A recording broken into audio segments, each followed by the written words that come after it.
김은정입니다. 안녕하세요. 한의사 박은영입니다. 안녕하세요. 한의사 김은정입니다.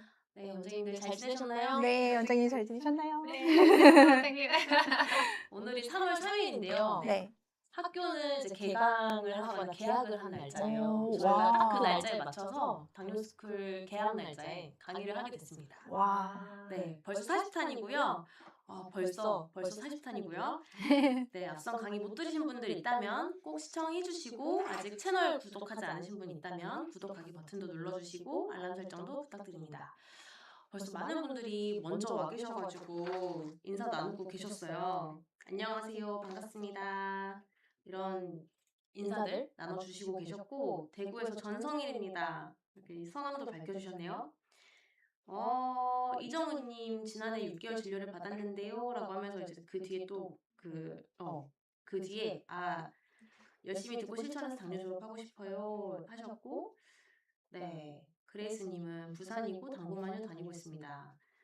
네, 환자 당뇨 진료 받고 계시는 분들도 많이 들어오셨나봐요. 네. 반갑습니다. 이렇게 여러분들이 미리 들어오셔가지고 네, 기다리고 계셨어요. 감사합니다.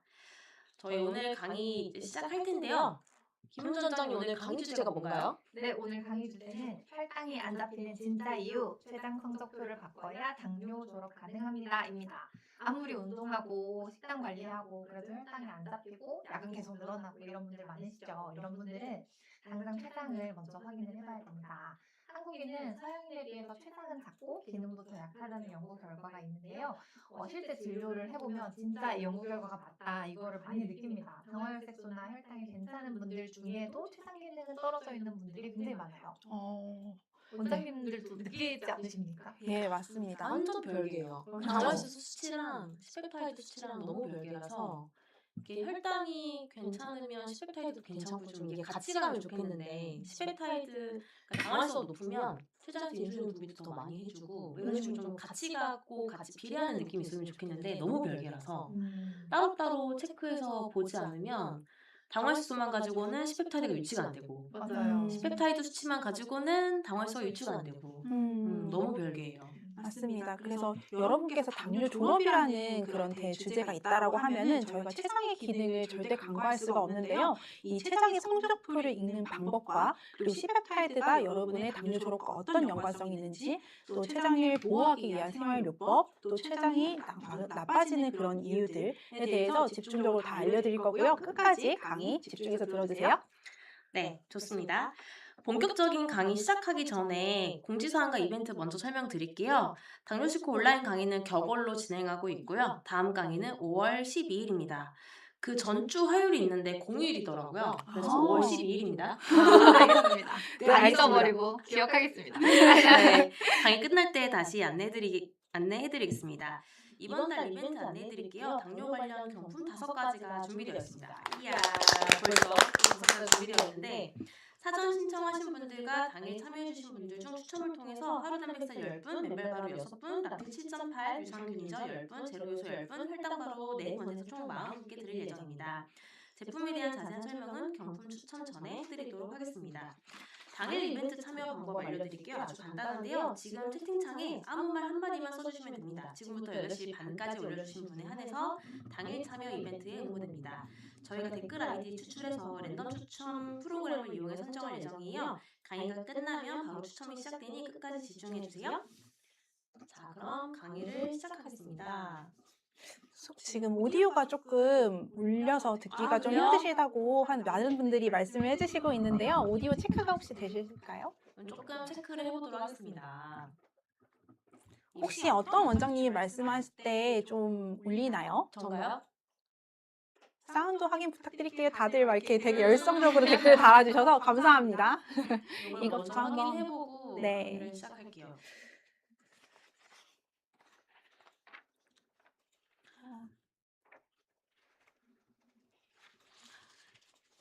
소리가 많이 울려서 듣기가 조금 힘든가 봐요.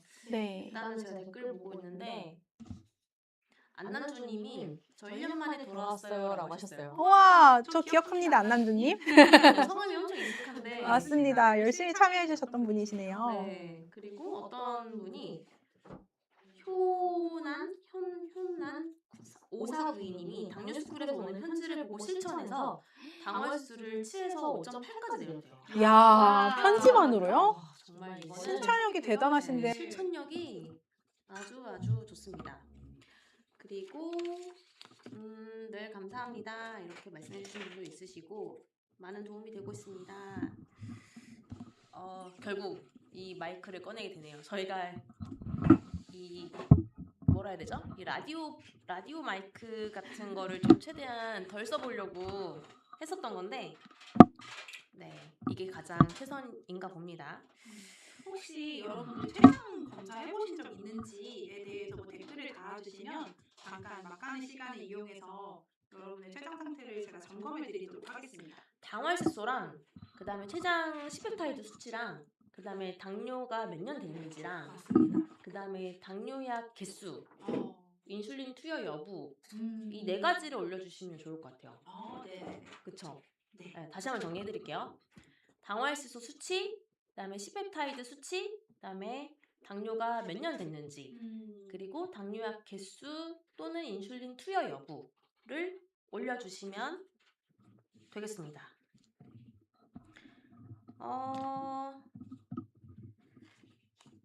당뇨스쿨 최고입니다. 예, 당뇨. 지금 괜찮아요. 괜찮아요? 우와. 검사는 어떻게 하나요? 췌장 검사.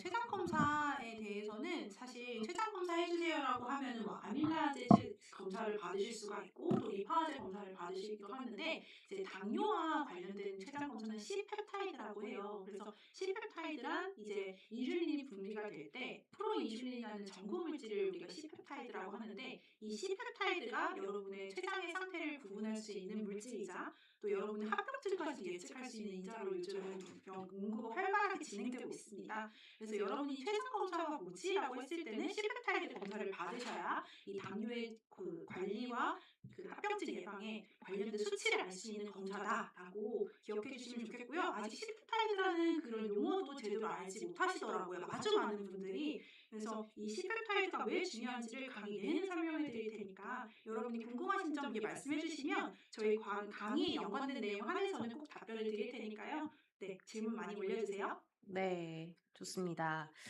또 질문이 있었는데,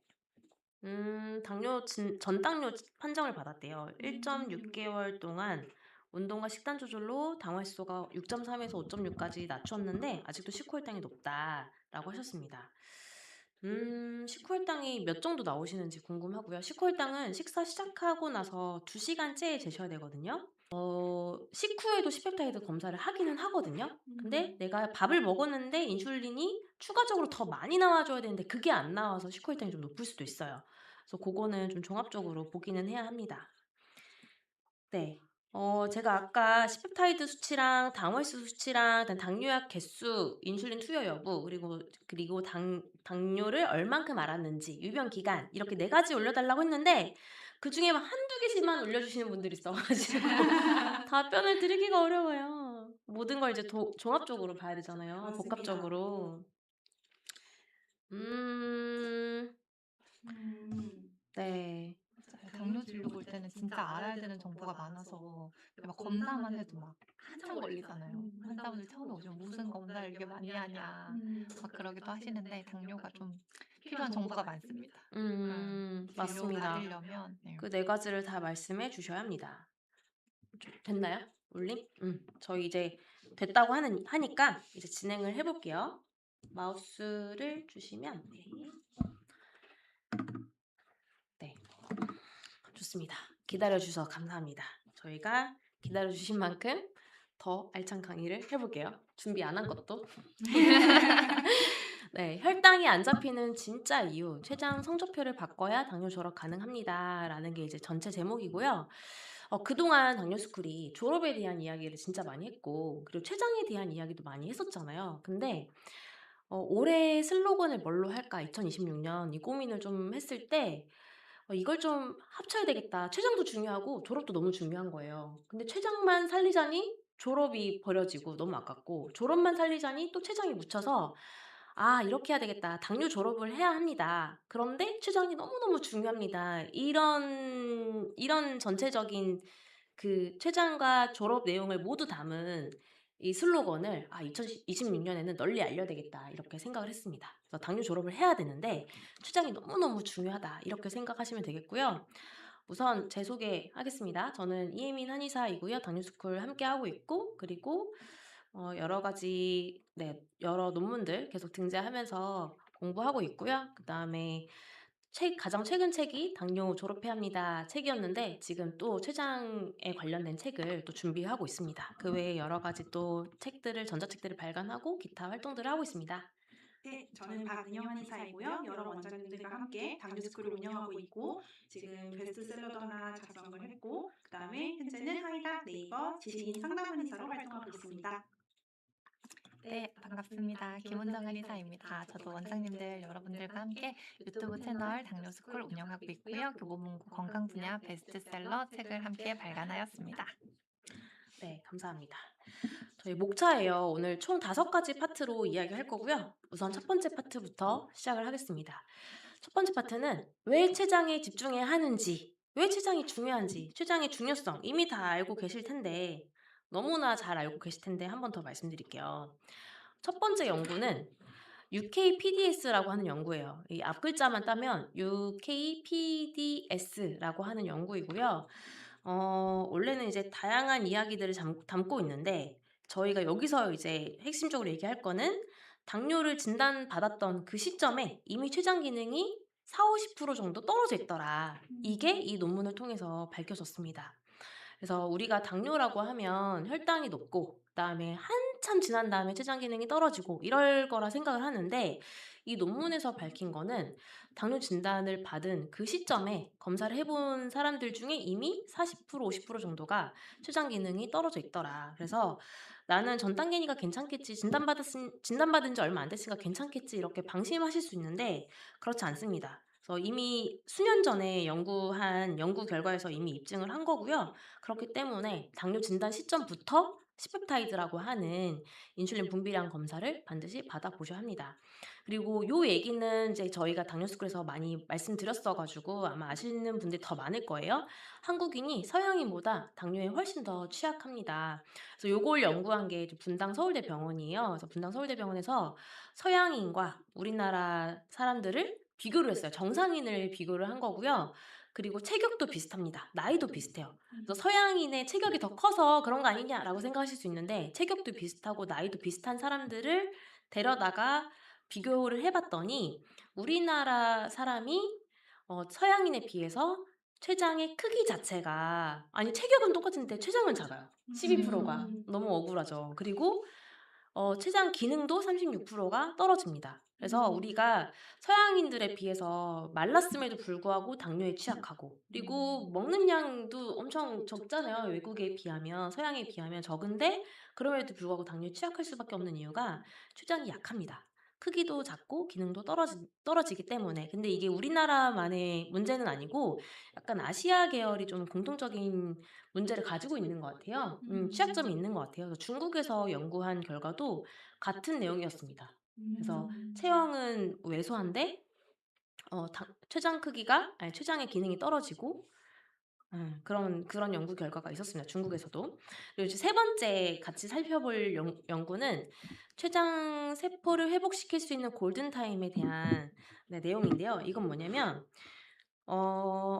중국에서 연구한 거예요. 그래서 2,000명 정도를 대상으로 연구를 해봤더니 당뇨 환자들을 이제 데려다가 췌장의 베타세포 기능이 얼마나 남아있는지를 검사를 한 거죠. 그랬더니 췌장 베타세포의 그 남아있는 힘에 따라서 세 구간으로 나눌 수 있더라.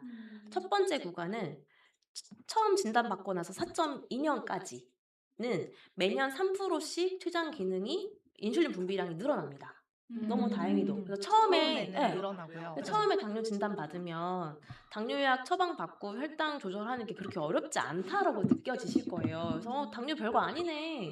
혈당 조절 잘 되네. 당뇨 조절 잘 안 된다면서 뭐 어렵다면서 이렇게 생각하시다가 그 뒤에 이제 혈당이 안 잡히기 시작하거든요. 근데 이 연구 결과에서 이제 말하는 게 두 번째 구간이 4.2년부터 20.9년까지입니다. 이때는 췌장의 인슐린 분비량이 매년 3.3%씩 떨어져요. 처음 진단받고 4.2년까지는 매년 3%씩 인슐린 분비량이 늘다가 보상작용인 거죠. 내가 혈당이 높으니까 췌장이 더 일하고 해서 보상작용으로 췌장이 인슐린을 쥐어 짜내다가 4.2년이 지나면 그때부터는 매년 3%씩 떨어집니다. 췌장 기능이 떨어져요. 그게 그게 20.9년까지 그렇게 떨어지다가 20.9년 이후로는 거의 이제 많이 저하된 상태에서 완만하게 떨어지더라, 이런 연구 결과이거든요. 그래서 나는 4.2년 안에 있다 이러면 췌장이 아직 버텨주고 있는 힘이 충분한 거예요. 이때 당뇨 졸업을 시도해야 가장 치료도 빠르고 효과도 빠르고, 그래서 저희가 골든타임이라고 얘기를 했던 게, 이 연구에 따르면 한 4.2년 정도까지를 생각하시면 좋겠고, 그러면 그 뒤에는 그러면 가망이 없냐, 그런 건 아니고 대신에 빠르면 빠를수록 좋긴 합니다. 확실히. 왜냐면 췌장에 아직 힘이 남아있으니까. 근데 4.2년을 지나가면 이 기능이 계속 떨어집니다. 매년 3%씩 떨어지기 때문에 인슐린 분비량이 떨어진다, 이렇게 생각하시면 되고요. 근데 이건 또 사람마다 너무 달라요. 개체 특이성이 있어서 전 단계밖에 안 됐는데 이 인슐린 분비량이 이미 저하된 분들도 많잖아요. 비교해보면. 그리고 4.2년 안 됐는데, 진단받은 지 4.2년 안 됐는데 췌장이 이미 기능이 떨어진 분들도 많고, 또는 반대로 20년 됐는데 살아있는 분도 있어요. 췌장 기능 맞아요. 아직 버티고 있는 분들도 있고, 그래서 이거는 정말 개체 특이성이 있지만 그래도 연구에서 2,000명 이상 대상으로 연구한 결과이기 때문에 우리가 좀 새겨 들을 필요는 있습니다. 근데 우리가 이제 이런 얘기를 할 수 있는 이유는, 췌장이 재생될 수 없다면 이런 얘기 할 필요가 없죠. 할 수가 없죠. 인슐린 맞아야 하고 뭐 방법이 없고 이렇게 얘기를 해야 될 텐데, 하지만 논문으로 입증이 됐습니다. 췌장이 재생될 수 있다라는 점이요. 그래서 포기하지 마시고, 논문으로도 입증이 되고 있고 췌장에 대한 연구들이 좀 활발히 진행이 되고 있어요. 그래서 이런 부분에 있어서 췌장이 회복될 수 있으니 나도 한번 해보자, 이런 생각 하셨으면 좋겠고, 첫 번째 연구는 3가지 실험을 한 거를 이제 취합을 해서 연구 결과로 정리를 한 거거든요. 그래서 요건 뭐냐면 생체 리듬에 대한 연구입니다. 그래서 생체 리듬을 일정하게 했을 때 식사 그리고 수면, 이 2가지 가장 중요하잖아요. 우리 먹고 자는 거 안 하는 사람 없잖아요. 안 먹고 안 자나요? 그렇지 않잖아요. 네, 운동은 안 할 수 있죠. 오늘 하루 쉴 수 있고 뭐 다른 거는 쉴 수 있는데 먹고 자는 건 누구나 다 한단 말이죠. 그래서 먹고 자는 게 일정하게 했을 때, 생체 리듬 일정하게 됐을 때 베타 세포가 회복이 되더라, 이런 연구고요. 두 번째 연구는 췌장의 베타 세포가 인슐린 분비를 하는 베타 세포거든요. 근데 췌장의 베타 세포를 완전히 99% 정도 거의 다 살멸시켰을 때 그때 어떻게 되냐 봤더니, 알파 세포가 있어요. 글루카곤이라는 호르몬을 만드는 알파 세포가 있고, 근데 이 알파 세포가 베타 세포로 짜잔 하면서 변화를 해준다는 거예요. 전환을 해준다는 거죠. 그래서 베타 세포를 99%다 죽였음에도 불구하고 알파 세포가, 우리 몸이 이제 큰일 났네, 야 알파 세포 너 베타 세포로 바뀌어, 이렇게 자동으로 전환을 시켜주는 기전이 밝혀졌다, 이런 연구이고요. 그래서 우리 몸은 어떻게 해서든 살아나려는 그런 노력을 합니다. 그런 노력을 논문으로 밝힌 거라고 생각하시면 되고, 결론은 췌장은 재생될 수 있다, 그런 희망을 가지셨으면 좋겠습니다. 파트 2 넘어가기 전에 혹시 췌장은 재생될 수 있다라는 믿음을 가지고 오늘 강의를 끝까지 들으셨으면 좋겠습니다. 파트 2로 넘어갈게요. 네, 파트 2에서는 여러분의 췌장에 숨겨진 실력, 췌장 성적표를 읽는 방법에 대해서 설명해 드릴 텐데요. 먼저 이 당화혈색소가 결과이자 또 C펩타이드에 주목하셔야 되는 이유에 대해서 말씀드리겠습니다.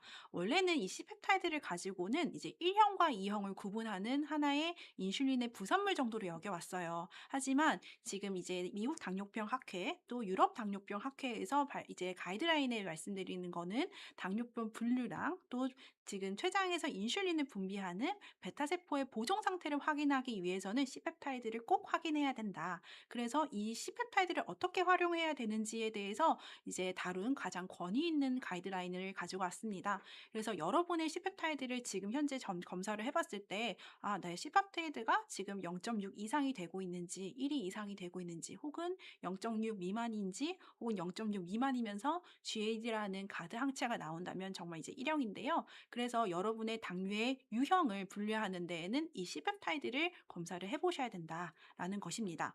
그런데 이제 C펩타이드가 과연 그냥 혈당에만 영향을 미치는가에 대해서 이제 우리가 말해볼 수가 있겠지만, 이제 지금 이제 요즘 근래에 발표되는 이런 하나의 연구들은 당뇨의 유형을 구분할 뿐만 아니라 당뇨병 합병증을 발생 위험을 예측하는 인자로도 부상하기 시작했습니다. 그래서 당뇨인이지만 C펩타이드가 이제 수치가 좋거나 또 충분하신 분, 췌장의 인슐린이 충분하신 분들은 이제 미세혈관 합병증이나 또 심장병증에서 조금 더 괜찮아지게 보호를 받을 수가 있는데, 췌장 기능이 많이 떨어지실수록 사실은 혈당 스파이크나 혈당의 변동성이 많이 좌우가 되실 수가 있기 때문에, 이렇게 네이처 리서치 인텔리전스에 따르면은 당뇨 유형을 구분할 뿐만이 아니라 당뇨병 합병증 발생 위험을 예측할 수 있는데 이 지표를 활용할 수가 있겠다라고 연구가 발표되었습니다. 그래서 여러분의 췌장의 상태가 제가 상관관계를 해석해 드릴 텐데요. 여러분이 이제 당뇨가 한 5년 이상이 되시면 사실 이 당화혈색소가 관리 기준이 6.5에 도달하실 수 있는 비율이 약 30%밖에 안 된다고 보시면 됩니다. 그래서 점점 당화혈색소가 오를 수가 있기 때문에 약이 하나, 둘 추가가 되죠. 그런데 이제 같은 당화혈색소라도 이제 C펩타이드 수치에 따라서 여러분의 치료의 방법이나 핵심 전략이 달라지셔야 됩니다. 그래서 C펩타이드가 이렇게 저하가 되신 분들은 췌장이 지쳐있는 상황입니다라는 의미이기 때문에 이미 세포의 기능이 손상이 되었고요. 그래서 이 C펩타이드를 올릴 수 있는 췌장의 휴식이나 췌장의 회복을 도모하는 그런 치료를 받으셔야 합니다. 반대로 C펩타이드가 올라가신 분들은 이게 췌장이 계속 인슐린을 많이 분비해야 하는 상황이기 때문에 인슐린 과분비를 그냥 방치하게 되는 그런 상황이 계속 유지가 된다면 결국 췌장이 일을 안 하게 되겠죠. 췌장이 정말 이제 많이 손상이 되는 거겠죠. 그래서 이 C펩타이드가 높다라고 해서 무조건 좋은 게 아니라 인슐린 저항성, 즉 인슐린이 분비가 되어도 잘 못 쓰는 이런 몸 상태를 개선해야 합니다. 그래서 여러분의 식단의 문제나 운동, 지방간 개선, 그래서 내장 지방이 개선돼서 췌장의 부하를 감소하는 이런 치료법에 따라서 여러분이 같은 당화혈색소 7.5라고 하더라도 C펩타이드 수치에 따라서 치료 전략과 우리가 관리하는 관리법이 달라져야 된다. 그래서 내 췌장의 진짜 점수를 아시고 싶으시다면 당화혈색소와 함께 꼭 C펩타이드를 검사해 보셔야겠습니다.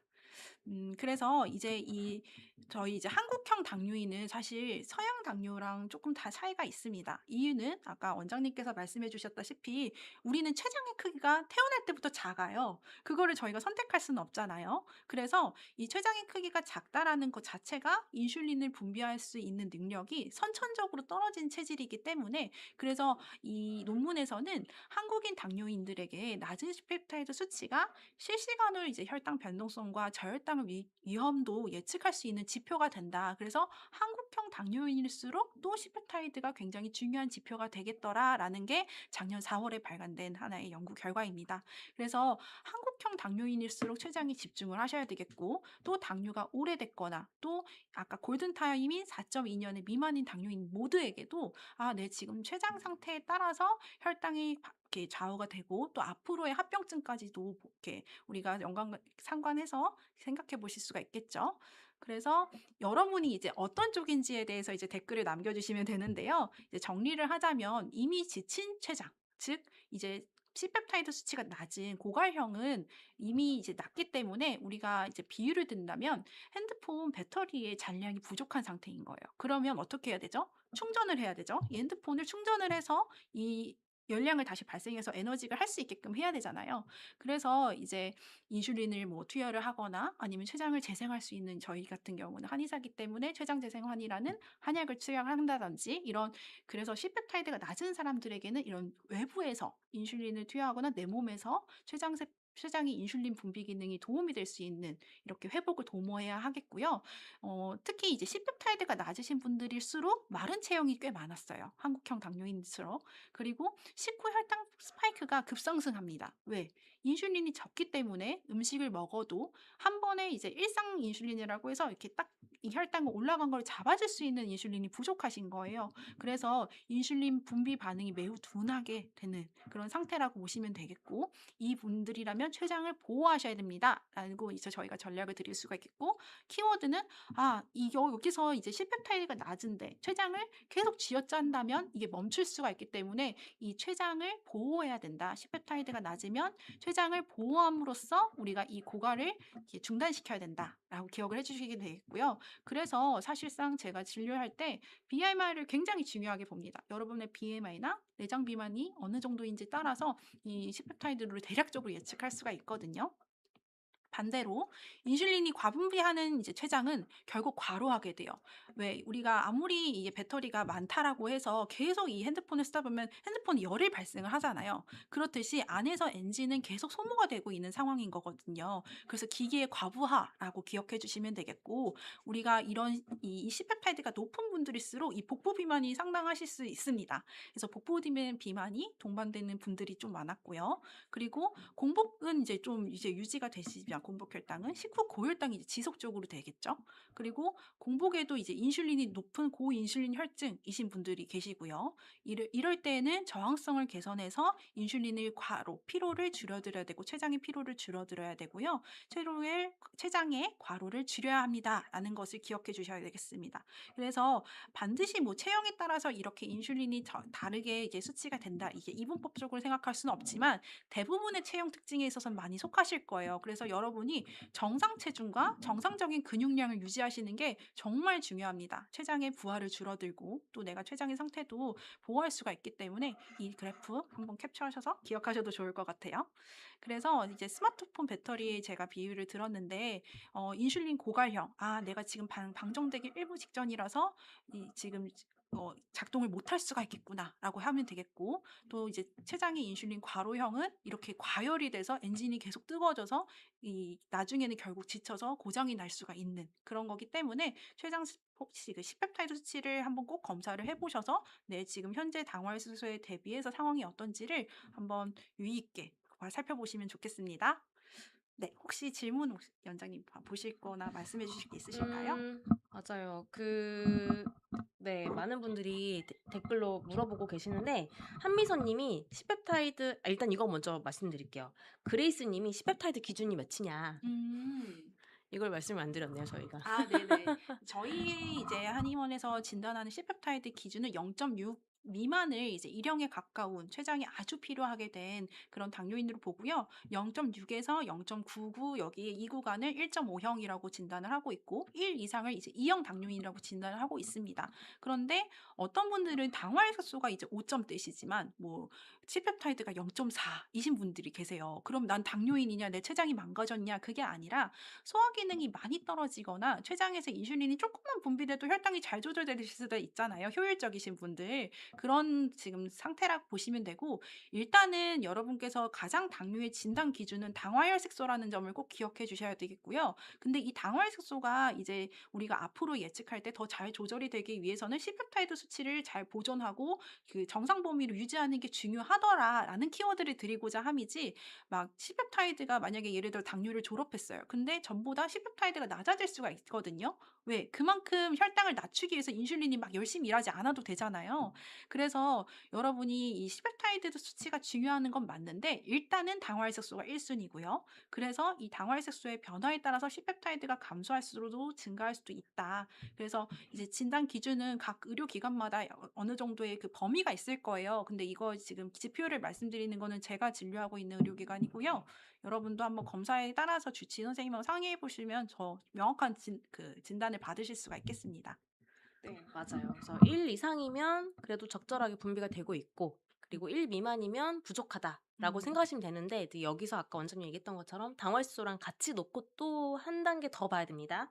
그래서 그거는 좀 개별적인 거라서 네, 주치 선생님이랑 상의를 좀 해보셔야 되겠고, 한미선님 질문은 0.6 미만이면 C-펩타이드 0.6 미만이 합병증이 잘 오냐라고 물어보셨는데, 이대 목동병원에서 연구한 거에 따르면 우리나라 사람들을 대상으로 연구한 겁니다. C-펩타이드 수치가 0.6 미만일 때, 인슐린 분비량이 부족할 때 미세합병증이 많았습니다. 말초신경병증, 망막병증, 심증과 같은 이 3대 미세혈관 합병증이 발생률이 높았다 이렇게 생각하시면 되겠고, 인슐린이 과하게 분비되는데도 불구하고 혈당이 잘 안 잡히는 인슐린 저항성인 경우에는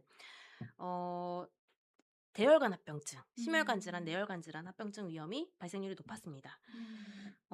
그리고 신경화님, 한약 치료 받고 계시는 분인 것 같아요. 당뇨 진료 받은 지 26년이 됐고, 지금 현재 당화혈소가 9.5%이고, C-펩타이드 수치는 0.0입니다. 췌장이 재생될까요? 라고 물어보셨어요. 네, 일단은 지금 한약 치료 받은 지 얼마 안 되셔 가지고 사실 2026년 되고 0.0이면 췌장 기능이 진짜 많이 좀 네, 많이 지쳐 있는, 정말 많이 지쳐 있는, 거의 0에 가까운 거잖아요. 요거는 사실 저도 이런 환자분 계셨었는데 요거는 사실 좀 "지켜봐야 됩니다."라고 말씀을 드렸기는 했었어요. 네, 그래서 이런 분들에게 항상 드리고 싶은 말씀은 지금 당장 혈당 수치를 낮추기 위해서 뭐 탄수화물 덜 먹고 뭐 운동 과로하게 하고 이런 게 과연 췌장을 회복시키는 데 도움이 될지를 항상 먼저 질문을 하면서 내가 과로하게 운동하면 췌장도 지쳐버릴 수가 있거든요. 그리고 음식량을 너무 줄여버리면 또 췌장이 또 일을 더 안 하게 될 수도 있거든요. 그래서 그런 점을 좀 같이 예 보면서 진료를 받으셔야 되겠고, 인슐린을 만약에 맞고 계신다고 하면 0.0이 나온다고 하면 인슐린 맞고 계실 확률이 크잖아요. 그런 경우에는 인슐린 투여량을 주사량을 줄여가면 인슐린 분비량이 더 늘어나요, 내 몸에서. 그러니까 외부에서 자꾸 들어오기 때문에 아마 이분 맞고 계실 것 같아요. 맞고 있기 때문에 내가 덜 만드는 거예요. 그래서 나중에 혈당이 좀 잘 잡혀서 인슐린 저항성도 좋아져서 지금 당에서 9.5%인데 이게 좀 떨어지면 나중에 인슐린 줄이게 되면 저혈당이 와서 줄이게 되면 그때 인슐린 분비량이 더 많이 늘 거고, 그래서 조금 더 지켜보시면서 네, 치료를 받으시길 바랍니다. 그리고 지영황 님이 요것만 얘기할게요. 인슐린이랑 시펩타이드 상관관계가 뭐냐라고 하셨는데, 인슐린 분비량을 직접적으로 농도를 측정을 할 수가 있고 시펩타이드를 대신해서 측정을 할 수가 있어요. 두 개 다 인슐린 분비량을 검사하는 지표입니다. 그런데 인슐린 분비량을 저희가 보지 않는 이유는, 이거는 신장에서 이게 그 처리되는 것도 있기 때문에 신장 기능에 따라서 인슐린 분비량이 좀 측정이 좀 잘못되는 경향도 있고, 그다음에 인슐린 주사를 맞는 경우에는 내 몸에서 만들어지는 인슐린과 외부에서 투여된 인슐린이 중복으로 측정이 되기 때문에 이것도 정확하지가 않아요. 근데 시펩타이드는 인슐린이 만들어지는 만큼 똑같이 시펩타이드를 만들거든요. 그래서 객관적으로 측정할 수 있는 게 시펩타이드예요. 그래서 시펩타이드를 검사하는 거를 권해드리고, 이걸 가지고 저희가 인슐린 분비량을, 췌장 기능을 평가하고 있습니다. 네, 저희 파트 3로 넘어갈게요. 네. 그 C펩타이드 검사 어디서 하냐 드냐라고 음. 말씀을 이제 주셨는데, 당뇨를 이제 진료하는 조금 더 대형 병원에서는 다 검사하는 걸로 알고 있고요. 저희가 진료하고 있는 의료기관은 서울 2 곳, 종로, 강남, 그다음에 인천, 부산에 있습니다. 그래서 여기 밑에 보시면 당뇨 생활관리 상담 문의에다가 여러분이 거주하시고 있는 지역, 그다음에 뭐 성별, 그리고 C펩타이드 검사 희망한다라고 하시면 저희가 저희 이제 지점에 좀 연결이 되실 수 있도록 저희가 안내 도와드리도록 하겠습니다. 네, 파트 3에서는 저희가 췌장 과부하를 끄는 스탑 전략에 대해서 제가 말씀을 드리고자 하는데요. 췌장이 왜 지칠까? 그러면 나는 어떻게 하면 췌장이 덜 지치게 할까에 대해서 말씀드리도록 하겠습니다. 먼저 췌장을 이제 가장 과하게 인슐린을 과하게 분비하는 이유는 혈당을 급격하게 상승하게 하는 행위입니다. 그래서 정제 탄수화물을 단독으로 드시는 게 중요해요. 예를 들면 주스, 뭐 단독으로 들면 쌀밥을 막 이만큼, 오늘 이제 침치료 오신 분 중에 한 분이 이제 쌀밥과 연어, 데리야끼 연어, 그다음에 데리야끼 소스가 이제 일식의 좀 달달한 소스를 의미하는 거거든요. 그거와 그다음에 이제 메밀국수를 먹었더니 아침에 공복까지 이제 혈당이 110에서 유지가 돼요. 이렇게 말씀을 하시는 거예요. 그래서 이렇게 점심에 먹었던 혈당이 이 아침에까지도 영향을 줄 수가 있나요? 라고 얘기를 하시는 거죠. 근데 이분은 사실 졸업을 하신 상태긴 하셨거든요. 그래서 110이란 숫자가 굉장히 이제 조금 민감하게 받아들일 수밖에 없던 거였는데, 우리가 체했을 때 이 체기가 다음날, 그 다음날 뭐 일주일 가시는 분도 있는 것처럼 혈당도 췌장이 아직 온전하게 회복하지 않은 상태라면, 아니 혹은 췌장이 좀 쉬고 있는 상태라면 충분히 그럴 수 있다라고 말씀을 드렸고, 제가 보기에는 아마 밥이랑 연어까지 먹었으면 괜찮은데 뒤에 먹는 이제 국수류를 또 한 번에 많이 먹으면 이렇게 혈당이 급상승하지 않았을까라고 이제 답변을 드렸었는데요. 그렇듯이 여러분이 다 모든 음식을 전 다 드시라고 권해드려요. 심지어 가공식품도 먹을 수 있는 상황이면 먹어야 된다라고 말씀을 드렸는데, 이제 정제탄수화물 단독으로 먹는 게 이제 핵심인 거죠. 그래서 이 단독으로 먹었을 때 혈당이 팍 상승하니까 췌장이 그만큼 인슐린을 많이 분비해야 돼서 그거는 꼭 주의를 하셔야 되겠고요. 그러면 이 단독 섭취를 안 하면은 우리가 단백질과 지방, 섬유질을 함께 먹었을 때의 장점은 이 섬유질을 먼저 먹었을 때는 우리 몸에 혈당이 급격히 오르는 거를 방지할 수 있는 그 섬유질 막이 형성이 돼서 혈당을 형성하는 걸 막는다고 하고요. 또 단백질, 지방을 먼저 먹었을 때는 인크레틴이라는 호르몬, 즉 인슐린의 작용이 오래 유지할 수 있게 하는 호르몬이 유지가 되게끔 하는 거기가 자꾸 다량 분출한다고 해요. 그래서 혈당 스파이크를 잡는 3대 원칙 중에 하나가 일단 나쁜 거 안 하기. 그리고 먹는 식사 방법을 다시 하기, 재정비하기 이렇게 되겠고요. 세 번째는 우리가 혈당을 빨리 올렸는데 그만큼 내가 생활에서 이렇게 잡아줄 수가 있어야 되잖아요. 그래서 식후에 10분에서 20분 정도 가벼운 걷기만 실천한다 하더라도 췌장의 부하를 아주 크게 막을 수가 있어요. 그래서 이 부분에 대해서는 저희 파트 4에서 더 자세하게 말씀드리도록 하겠습니다.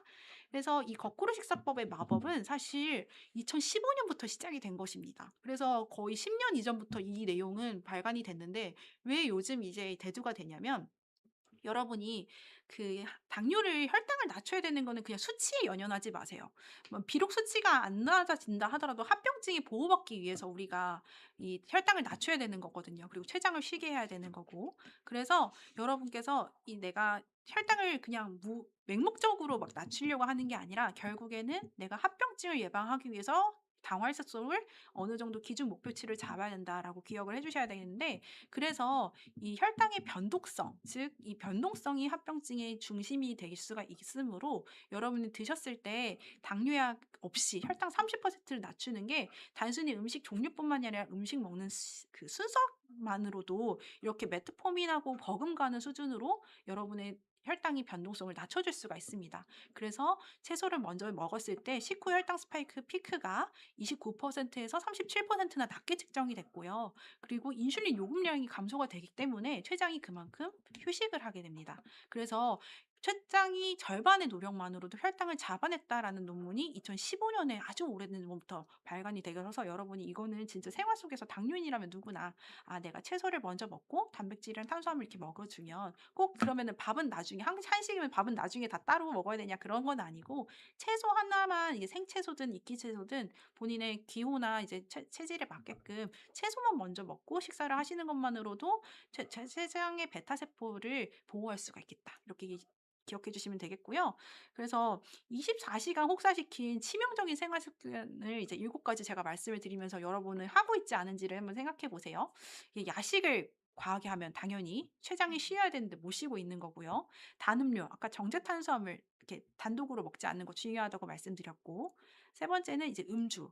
사실 한약 치료를 아무리 제가 열심히 잘 해드려도요, 음주의 빈도나 양이 늘어나는 분들이 정말 혈당을 잡기가 어렵더라고요. 그래서 간을 많이 또 지치게 하고 인슐린 저항성을 유발하는 게 핵심이 음주이기 때문에 음주 반드시 조심하셔야 되겠고, 한 일주일에 거의 안 하면 제일 좋고요.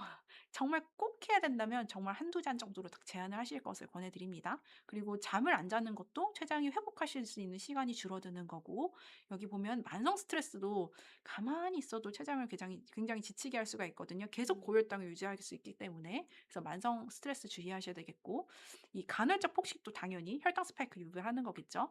그래서 마지막에 이제 저탄고지인데요. 많은 분들이 이제 저탄고지를 하셔서 이제 오시는 분들이 꽤 많으세요. 그리고 제 영상 중에서도 저탄고지는 여러분 제발 조금 천천히 하시거나 너무 공격적으로 하지 마세요라는 의미의 영상을 굉장히 많이 올렸어요. 그 이유가 저탄고지가 처음에는 혈당을 천천히 올리는 건 맞으나 결국에는 이게 너무 지나치게 과했을 때는 췌장에 지방 췌장을 만드는 거예요. 우리가 지방간이라고 하잖아요. 그렇듯이 지방 췌장을 만들어서 췌장의 염증 상태를 유발하고요. 두 번째는 우리가 그 최근에 9시 뉴스에 나왔던 건데 그 엄청나게 심하게 다이어트를 해서 복통이 너무 심해서 갔더니 담석증이 걸렸다고 하더라고요. 그래서 담석이 엄청 많아지는 건데 지방을 열심히 먹으면 당연히 혈당 측면에서는 일시적으로는 이렇게 잘 완만하게 떨어진다라고 볼 수가 있지만 그렇게 담석증이 갑자기 나타나면 그게 엄청나게 또 췌장이나 담낭이나 이렇게 다 이렇게 굉장히 노력하고 그 과부하가 걸려서 결국 지치거든요. 염증 상황으로 가고. 그래서 항상 기억하셔야 되는 건 너무 치우치지 말 것. 과유불급은 절대 안 좋고요.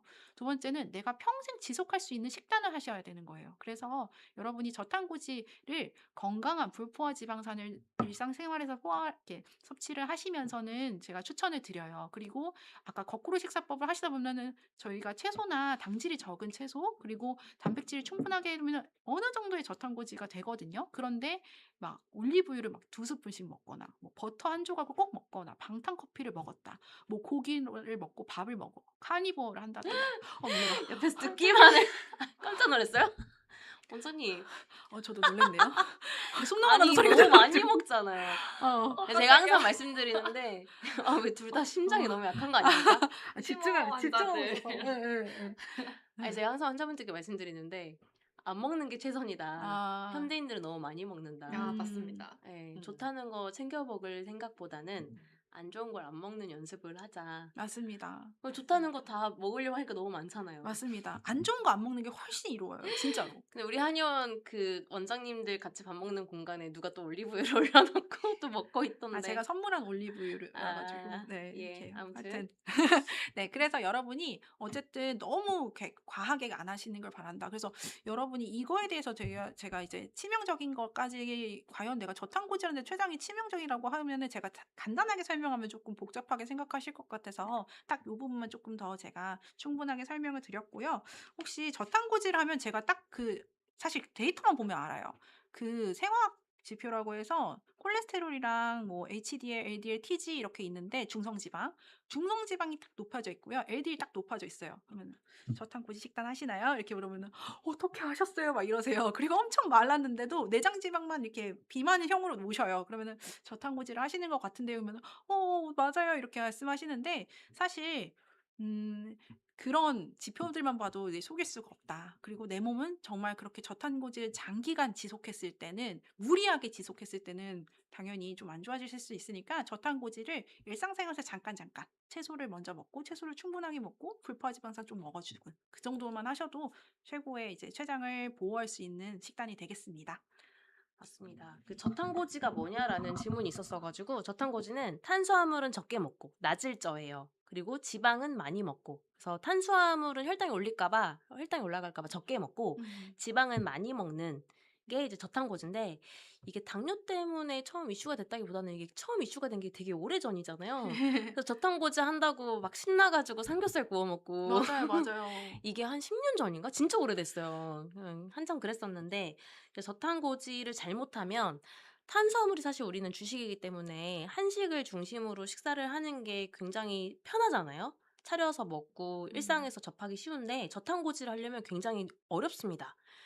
제 환자분이 예전에 한번 저탄고지를 엄청 열심히 실천하면서 오셨는데 그분이 처음에는 좋은 거 먹는다고 닭가슴살 뭐 좋은 거 먹는다고 좋은 부위 막 뭐 이렇게 잘 챙겨서 먹고 하다가 나중에는 물리더래요. 자꾸 그런 단백질 위주로 먹고 하는 게 너무 물리고 이제 못 먹겠다 이런 생각이 들어서 나중에는 저탄고지를 하긴 해야 되겠고 해서 소시지를 먹었다고 합니다. 와. 아니, 탄수화물 안 먹고 이제 먹을 게 어떡해. 없고 이제 뭐 고기만 계속 먹기도 너무 물리고 해가지고 소시지를 음. 먹다가 이제 한의원에 오셨는데 그분이 당화혈색소는 이제 초창기여가지고 당뇨 진단받은 지 얼마 안 돼서 떨어지긴 했지만 이미 이렇게 되면 어떤 문제가 생기냐면 신서구님이 같은 걸 물어보셨는데 탄수화물을 전혀 안 드신대요. 근데 조금이라도 먹으면 160에서 170까지 올라간대요. 그렇죠. 네, 근데 이게 문제가 뭐냐면 저탄고지를 이제 하거나 너무 과하게 하면 탄수화물을 이제 안 먹기 때문에 췌장이 일 안 해도 되겠네? 내가 일 많이 하면 이제 저혈당으로 가서 위험한 상황이 올 수 있잖아요. 그래서 그렇죠. 인슐린 분비량을 줄입니다. 우리는 오늘 췌장을 회복시켜야 된다고 말씀드리고 있는데 저탄고지를 하면 췌장이 인슐린 분비량을 줄여요. 그래서 췌장이 기능이 떨어지는 겁니다. 근데 그런 상태에서 갑자기 탄수화물을 안 먹다가 먹게 되면 췌장이 놀래요. 나 준비가 안 됐는데? 이 정도 만들어 본 경험이 없고 데이터가 없으니까 인슐린 반응이 늦는 거예요. 인슐린 분비량이 적거나 필요한 양에 비해서 혈당이 당연히 높아지죠. 160, 170이라고 말씀하셔서 이거는 막 많이 높지는 않지만 저탄고지를 하는 게 당뇨 자체에 그렇게 이롭지 않고 우리가 오늘 이야기하는 췌장 건강에는 당연히 악영향을 미친다. 이렇게 생각하시면 되겠습니다. 네, 저희 파트 4로 넘어갈까요? 네, 파트 4는 제가 한번 설명을 드리도록 하겠습니다. 네, 파트 4 제목은요, 최장 기능을 되살리는 리셋 솔루션입니다. 이제 먼저 첫 번째 그림 보시면은 이제 막 혈관 그림이 있는데, 일단은 췌장 베타 세포를 간단하게 조금만 설명을 드리면 그 베타 세포가 인슐린을 생산하는데 그 인슐린이 베타 세포에서만 만들어져요. 인체의 다른 부분에서는 아예 생산이 안 되고 딱 베타 세포에서만 만들어지고 베타 세포가 전체 췌장에서 크기로 치면 1~2% 정도? 굉장히 소량이거든요. 그 베타 세포에서 혈당을 낮추는 유일한 호르몬인 인슐린을 분비하고 있어서 굉장히 중요한 역할, 특히 당뇨인들한테 진짜 이 베타 세포는 너무 소중한 환경인데 소중한 존재인데 이게 인제 우리 몸에서 어떤 환경일 때 베타 세포가 잘 죽고 또 어떤 환경일 때는 베타 세포가 이렇게 좋아하면서 잘 살아나느냐 요거를 간단하게 한번 정리를 해 볼게요. 먼저 인제 만성 고혈당인 경우 그 잠시 아이고 죄송합니다. 네. 먼저 첫 번째로 만성 고혈당인 경우에 당독소가 생기면서 베타 세포가 많이 파괴가 되는데 이 당독소라는 거는 당하고 단백질이나 지방이 결합한 걸 말해요. 근데 당이 많으면 당연히 우리 몸에 단백질이랑 지방은 다 사방에 있잖아요. 근데 당이 많을수록 쉽게 결합하면서 당독소가 더 많이 생깁니다. 근데 이런 당독소나 아니면 고혈당이나 이런 데 베타 세포가 노출될수록 베타 세포가 인제 점점 더 쉽게 소진되고 또 점점 더 이렇게 좀 기능이 떨어지기가 쉬워요. 그다음에 두 번째로 과도한 인슐린 요구가 있는 경우. 그러니까 요거는 앞에서도 말씀드린 내용인데 인슐린 저항성이 이미 있는 상태면은 같은 양의 포도당을 처리하기 위해서 저항성이 높으니까 인슐린을 더 많이 필요로 하게 되고 그러니까 췌장에 더 많은 양의 인슐린을 요구하게 되고 이게 이제 계속 반복되면서 당뇨가 점점 심해지는 과정이잖아요. 그래서 이거는 인제 초기에는 아까 원장님이 설명해 주신 것처럼 좀 보상적으로 베타 세포가 점점 더 인슐린을 많이 분비하다가 오래되면 오래될수록 점점 더 베타 세포가 기능이 저하되면서 이렇게 계속 악순환이 이어지는 상황이 됩니다. 그리고 베타 세포가 좋아하는 환경은요. 이제 혈당 변동폭이 안정되는 상태를 좋아합니다. 그러니까 똑같이 혈당이 뭐 혈당이 평균 혈당이 100 이냐 200 이냐 이것도 중요하지만 밥 먹고 나서 혈당이 얼마나 올라가냐. 이 하루 종일의 혈당의 변동폭이 좁을수록 베타 세포가 더 안정적으로 생활할 수 있는 환경이 되고 그리고 두 번째로 인슐린 감수성이 회복이 되어서 인슐린 감수성이 회복된다는 거는 사실 더 적은 양의 인슐린으로 더 효율적으로 혈당을 조절할 수 있다는 뜻이 되니까 인슐린 감수성이 회복될수록 베타 세포가 좋아하고 그다음에 인슐린을 덜 사용하는 생활 패턴을 우리가 갖고 있을수록 아까 원장님께서 말씀하신 혈당 스파이크 막 하는 이런 게 이제 인슐린을 되게 많이 사용하는 생활 패턴이잖아요. 그런 혈당 스파이크를 줄이고 아니면 평소에도 인슐린을 계속 덜 사용하게 하는 생활 패턴을 가져갈수록 베타 세포가 더 오래 살아남고 계속 그 시간을 활용해서 재생을 해 나갈 수 있습니다. 어 네.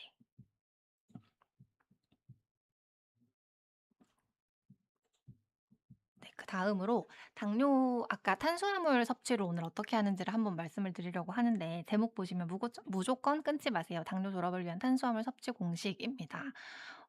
일단 아까 그 신석 신소군이. 신서구님이 탄수화물 아예 안 드신다고 네. 그래서 너무 깜짝 놀랐는데 그 극단적으로 탄수화물을 안 드시면 부작용이 있습니다. 이제 첫 번째로는 베타 세포 분비 기능이 둔화되고 두 번째로는 근육량이 감소하는 게 대표적인 부작용인데 저도 환자분들 보면 그 거의 두 부류인 것 같아요. 탄수화물 너무 많이 드시는 분이랑 너무 안 드시는 분이랑. 그래서 깜짝 놀라는 너무 경우가 많이 드시는 많은데 분들은 정제 탄수화물 드시는 거 아니에요? 빵이나 그쵸. 밀가루 그런 이런 거 거. 많이 드시고 네, 그냥 면. 애초에 식사량도 엄청나게 많고 예. 지방량도 되게 많으시고 그래서 너무 많이 드셔서 좀 놀라는 분들이 있고 아니면 정말 저도 놀랄 정도로 정말 요만큼 드시는 분들 그런 분들도 많으신 것 같아요. 이번 주에도 어떤 환자분이 되게 마르셨는데 탄수화물 먹으면 혈당이 올라가니까 무서워 가지고 잘 안 드시고 식사 자꾸 거르시고 그렇게 하시는 분이 한 분 오셨었거든요.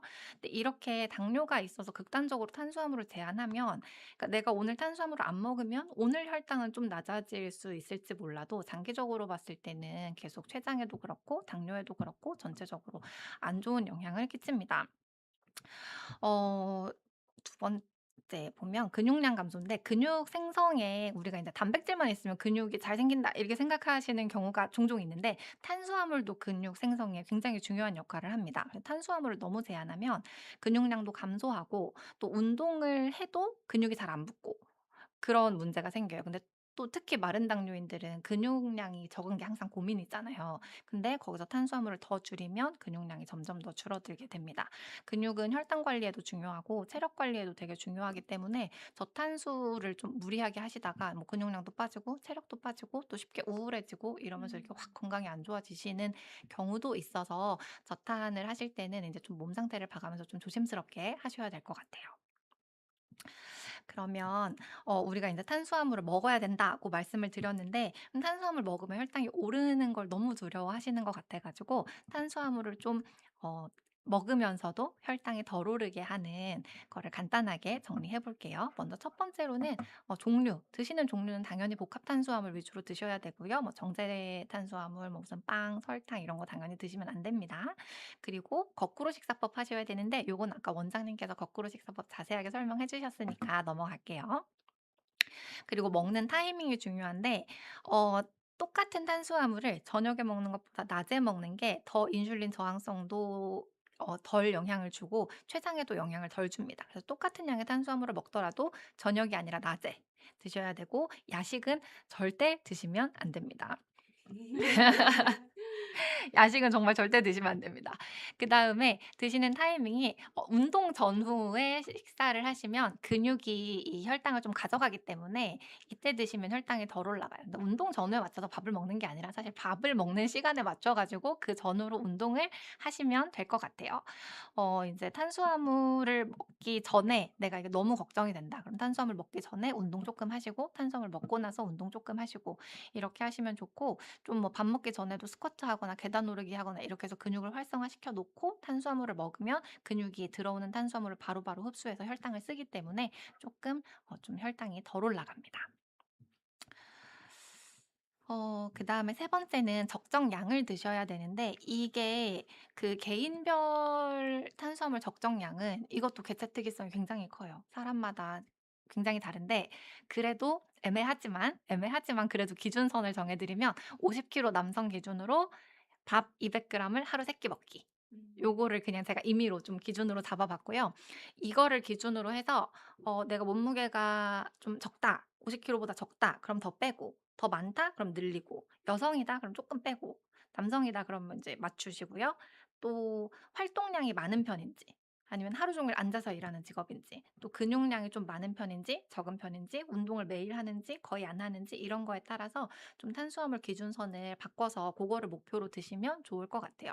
근데 이거를 한 번에 늘리시면 안 되고 아까 그 댓글 올려주신 분처럼 너무 탄수화물을 아예 안 드시고 있었는데 갑자기 탄수화물을 늘리면 췌장도 놀라고 인슐린도 그걸 따라올 수가 없기 때문에 좀 조금씩 양을 늘려가면서 이 몸이 탄수화물에 적응할 시간을 줘가면서 늘리시면 좋을 것 같습니다. 네. 그리고 세 번째로 밤 11 시의 기적 췌장 재생 호르몬을 붙잡는 시간이라고 나와 있는데 췌장은 자는 사이에 회복이 됩니다. 췌장을 재생하는 되게 중요한 방법 중에 하나가 수면이고 거의 수면 시간이 췌장이 치료되는 시간이라고 생각해 주시면 좋을 것 같아요. 그래서 저희는 항상 11시 취침을 권장드리는데 11시 취침을 권장하는 이유가 사람이 주행성 동물이기 때문입니다. 그래서 아까 막 서카디안이나 요즘에 이런 이야기 많이 나오는데 낮에 활동하고 밤에 자는 게 사람에게 가장 자연스러운 패턴이고 이 생체 시계에 맞춰서 밤에 잠을 잤을 때 회복이 더 빠르게 되는 게 그냥 항상 모든 연구 결과에서 입증되고 있어요. 뭐 늦게 자거나 뭐 아니면 밤을 샌다거나 이러면 뭐 인체에 여러 가지 악영향을 준다는 연구 결과들은 너무 많고 일찍 잤을 때 성장 호르몬이나 멜라토닌이나 이런 호르몬들이 췌장을 재생하는 데 영향을 잘 많이 주는데 이 호르몬들이 가장 효율적으로 쓰이는 시간이기도 하고 분비량이 좀 더 많은 시간이기도 합니다. 10시 취침하는 게 사실 제일 좋은데 근데 사실 10시 취침이 현대인 조금 힘들잖아요. 그래서 이제 11시 취침으로 저희가 좀 이렇게 합의를 해서 그래도 11 시에는 자자. 11 시에는 자자. 요 정도로 생각해 주시면 되겠습니다. 그리고 또 뭐 늦게 자면 다음날 인슐린 저항성도 높아지고 자는 사이에 췌장도 회복이 덜 되기 때문에 췌장을 재생시키는 호르몬이 나오는 시간 11 시부터 2시 사이입니다. 그러면 그 11 시에서 2 시까지의 골든 타임을 망치는 습관이 밤 11 이후에 탄수화물 늦게 드시는 거. 탄수화물뿐 아니라 그냥 식사를 밤 11 이후에 늦게 하시는 거 진짜 문제가 크고요. 그다음에 늦게 주무시는 거. 새벽 1 시에서 2시 뭐 3시 이때까지 이렇게 깨 있는 거 굉장히 안 좋고 자기 전에 빛이나 스마트폰에 많이 노출되어 있는 상태도 이 골든 타임을 확 이때 호르몬이 잘 분비되면서 췌장이 잘 재생이 되는 건데 이 자기 전에 빛 같은 거를 너무 강하게 쬐 버리면 그런 멜라토닌 같은 게 분비가 덜 되거든요. 그러면서 좀 이 골든타임을 망치는 대표적인 습관입니다. 그다음에는 제가 인제 가장 이상적인 형태의 저녁 스케줄을 짜 봤어요. 이렇게 생활하는 거는 사실 쉽지 않은데 그냥 아주 이상적인 예시를 짜 놓은 거고 요걸 한번 보면서 내 생활에 맞춰 가지고 쪼끔 응용해서 쓰시면 좋을 것 같아요. 저녁 7시 전에 마지막으로 식사를 끝내시고 그럼 저녁 7 시부터 공복 시간이 시작되는 거예요. 그리고 저녁 9 시에 인제 블루라이트 청색광을 차단하기 시작하고 청색광이 주로 나오는 게 핸드폰 아니면 노트북 요런 거니까 자기 전에 9 시부터는 인제 그 핸드폰 보지 마시고 뭐 일하셔야 돼도 노트북 닫고 요렇게 준비를 해 주시고 저녁 10 시쯤 되면 인제 조명도 좀 어둡게 조절하고 478 호흡법을 하거나 명상을 하거나 이러면서 좀 몸과 마음을 가라앉히고 곧 잘 거라는 시그널을 몸에 주시는 겁니다. 그다음에 밤 11 시가 되기 전에 인제 좀 잠이 들도록 유도를 해 주시고요. 그럼 밤 11 시부터 새벽 2 시까지 성장 호르몬이나 아니면 멜라토닌이나 이런 게 가장 피크점을 찍으면서 그 시간에 몸이 확 회복이 되고 췌장도 같이 회복이 되는 시간을 이렇게 누려 주시면 되겠습니다.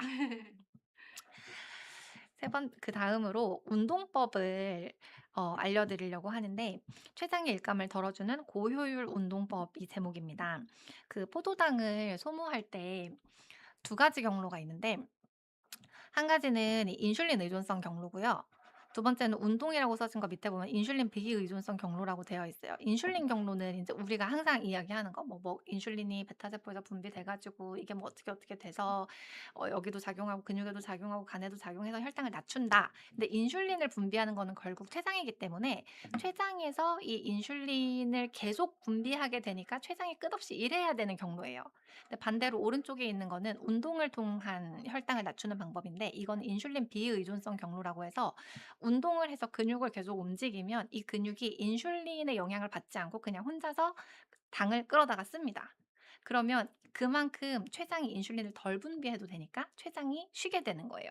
그래서 만약에 우리가 밥을 한 그릇 먹었어요. 그랬는데 운동을 안 하고 가만히 앉아 있으면 인슐린이 그 밥 한 그릇만큼을 100%다 췌장에서 인슐린을 분비해서 혈당을 낮춰야 되는데 만약에 우리가 밥 한 그릇을 먹고 운동을 30분 했다.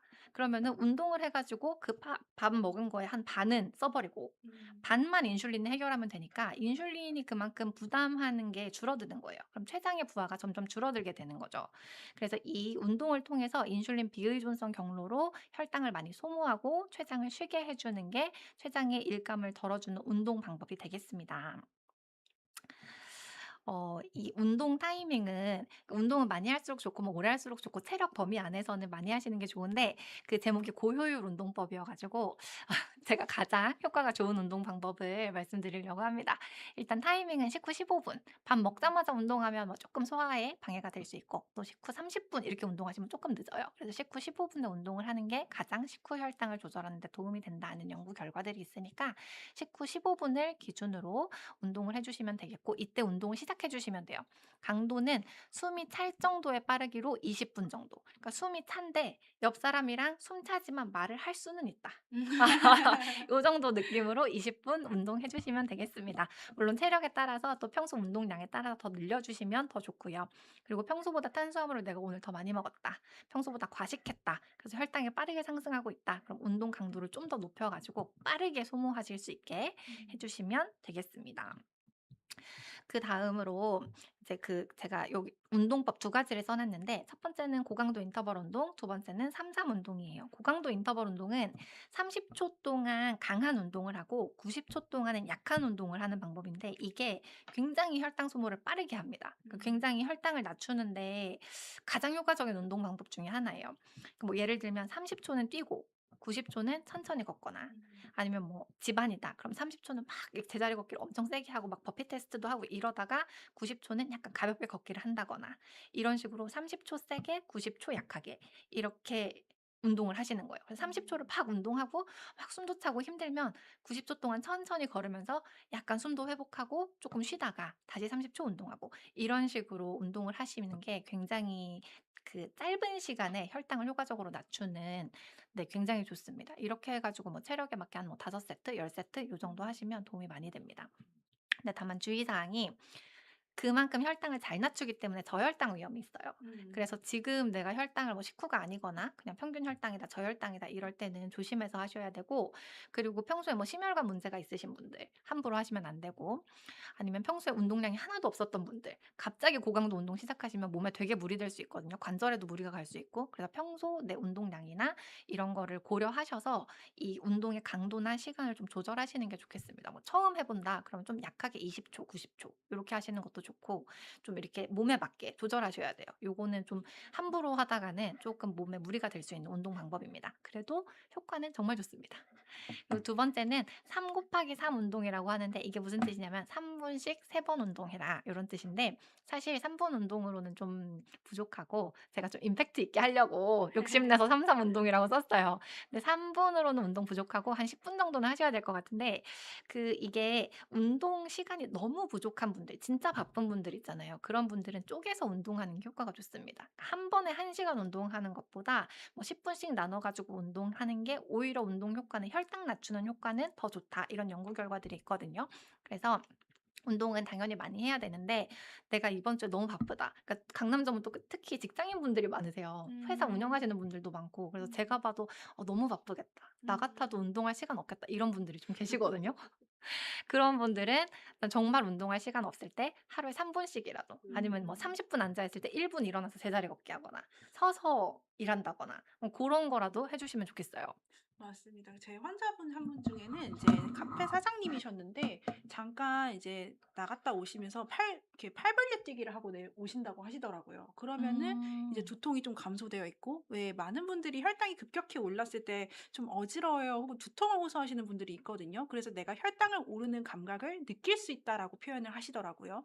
근데 한 번도 이제 이렇게 제자리 걷기, 제자리 뛰기 혹은 발꿈치 들기 뭐 이런 운동을 하셔보라 혹은 복식호흡이라도 꼭 해보셔라 이렇게 했는데 제가 팔 벌려 뛰기는 생각해 본 적이 없어가지고 아 그런 방법을 실천하고 계셨군요 라고 하면서 제가 강의 때 꼭 말씀드릴게요 라고 말씀을 드렸거든요. 그래서 팔 벌려 뛰기도 여러분이 가만히 정말 딱 서 있는 자리 그것만 활용이 된다면 언제든지 얼마든지 하실 수가 있잖아요.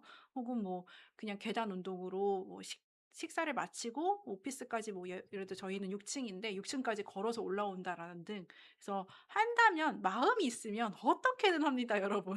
내가 식후혈당을 낮춰야겠다라는 그 생각함이 있고 내가 운동을 습관을 만들겠다면 진짜 어떻게든 할 수 있으니까 꼭 한번 실천을 해보십시오. 맞아요. 그 팔 벌려 뛰기 진짜 좋은 것 같아요. 그러니까요. 그거 생각 못 해 봤는데. 저도 안 해봤죠. 네. 진짜 어려워요. 아 힘들 것 같아요. 생각보다 어려워요. 어렵고 그리고 말초가 따뜻해져요. 그래서 팔이 아파요. 근데 저 어렸을 때 학교 다닐 때 했던 거 생각해 보면 되게 힘들었던 것 제가 같아요. 저번 주인가 했거든요. 아 저번 주인가 되게 저저번 최근에 주인가? 하셨네요. 네, 그 10시 당뇨 졸업 교실에서 했었거든요. 아. 30세트씩 2세트인가 아무튼 했는데 와 너무 힘들어가지고 제 방송 아니었으면 혼자 했으면은 하다 그만뒀을 것 같은. 완전히 라떼의 네. 국민초조 아시죠? 따라라라라 네. 따라라라 그거 진짜 좋은 것 같아요. 아, 거의 모든 운동을 활성화시킬 수 있는 요즘 한 20대는 알 수가 있을까? 10대는 알 수가 있을까? 저 때는 바뀌었잖아요. 저 나중에 때는 바뀌었어. 초등학교 때 했어요. 웃으시는데 앞에 지금 레스텝이 원장이 너무 나이 드러내는 거 아니냐는. 근데 그거 진짜 좋은 운동이에요, 여러분. 그런 게 되게 잘 디자인된 맞아요, 운동이어서 맞아요. 진짜 국민체조라는 운동이 괜히 있는 게 아닙니다. 그래서 여러분 좀 웃으시라고. 국민체조 하든 어쨌든 운동은 마음이다. 내가 하고자 한다면 꼭 할 수 있다. 이렇게 기억해 주세요. 그리고 마지막으로 췌장을 리셋하는 가장 좋은 방법 중에 하나가 또 이제 췌장 기능에 좋은 약재들 복용하시는 건데 뭐 황기 같은 게 대표적이고 저희 맨날 말씀드리는데 황기가 이제 체질을 무관하게 끓여서 드시면은 다 좋고 누가 드셔도 좋고 크게 부작용도 없고 그냥 끓여가지고 차로 물 대신에 하루 한 잔씩 드시면 굉장히 좋고요. 그리고 여주도 되게 좋은데 여주는 성질이 좀 차기 때문에 너무 몸이 냉한 분들은 조금 피하시고 몸에 좀 열이 있다 이런 분들은 여주 많이 드시면 좋겠고 또 강황도 좋습니다. 강황은 근데 성질이 따뜻해서 몸이 찬 분들이 오히려 드시면 좋고요. 너무 열이 많은 분들보다는 몸이 찬 분들이 강황을 뭐 그 밥에 뿌려 가지고 먹거나 강황밥 같은 거 해서 드시거나 그 강황을 우유에 섞어 가지고 드시는 그런 것도 요즘에 많이 하시는 것 같은데 그런 식으로 좀 이렇게 강황, 여주, 황기 이런 몸에 도움이 되는 약재들을 꾸준하게 계속 드시면 췌장에 도움이 분명히 될 겁니다. 저희도 황기 들어간 약이 있잖아요. 췌장대생환. 황기를 비롯해서 이제 몇 가지 약재들을 넣어서 췌장을 개선하는 약재들을 넣어서 만든 환인데 이거 췌장대생환 드신 분들이 진짜로 3개월 드시고 나서 이제 통계를 내봤을 때 3개월 드셨을 때 0.3이 시펩타이드 수치가 0.3이 상승하는 걸 저희가 확인을 했거든요. 이런 약재들을 계속 꾸준하게 복용하시는 게 실제로 췌장을 재생하는 데 도움이 확실히 됩니다. 많이 오늘 말씀드린 내용들 실천하시고 집에서 환기차도 드셔보시고 근데 그랬는데도 막 좀 할 거 다 했는데 안 된다 진짜 안 된다 그러면 한의원 오셔가지고 상담도 받고 필요하면 췌장재생환이나 한약도 복용해 보시고 그러면 좋으실 것 같아요. 네, 좋습니다. 저희 파트 5 넘어가기 전에 댓글 조금만 볼게요. 감사합니다. 일단은 한미선님이 통밀빵 가끔 먹어도 되나요? 라고 하셨는데 이 질문 가끔 받으시죠? 네. 통밀빵 사랑하는 통밀빵은 괜찮지 않냐라고 하시는데 가끔은 괜찮습니다. 근데 저는 환자분이 그 얘기하셨어요. 저는 아침마다 통밀빵을 먹고 있는데 괜찮나요? 그래서 그거는 안 될 것 같아요. 주식은 어쨌든 빵이 될 수는 없습니다라고 말씀드렸던 적이 있는데 아주 가끔은 괜찮습니다.